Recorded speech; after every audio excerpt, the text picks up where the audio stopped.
Mas pinipili ba ng anak mo na umiyak kaysa magsalita para sundin mo siya? Ginagamit niya ba ang pag-iyak niya para kontrolin ka? Huwag kang magalit. Ito po ang 5 simple steps para maturuan natin ang anak natin sa bagay na yan. At syempre, turuan siyang gumamit ng boses niya pag may kailangan siya.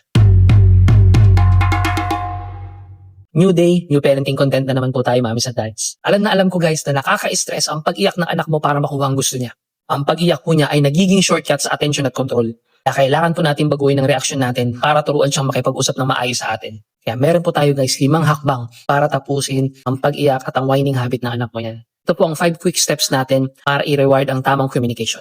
Una, huwag sumagot sa iyak. Kapag umiyak ang anak mo, huminga ka at sabihin, Hindi ko maintindihan yan, Nak. Kapag gumamit ka ng normal na boses, nakikinig ako. Magsalita ka na, para makinig ako. second natin guys, no, iset ang boundary. Umikot ka o tumalikod ka saglit. Ipakita mo na walang makukuha sa pag-iyak ng anak. Third letter natin guys, no, i-validate ang emosyon ng anak natin. I-acknowledge mong lungkot niya. Sabihin mong Alam kong galit ka na. pero mo i-validate ang whining behavior ng anak. Next natin guys, no, purihin ang pagsisikap ng anak. Kapag tumigil na siya sa pag-iyak kahit ilang segundo lang, purihin mo agad siya at paulit mo sa kanya ang gusto niyang sabihin gamit ang boses niya.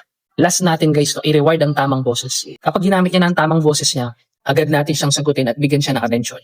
Ang reward na yan ay nasa tamang paraan ng paghingi.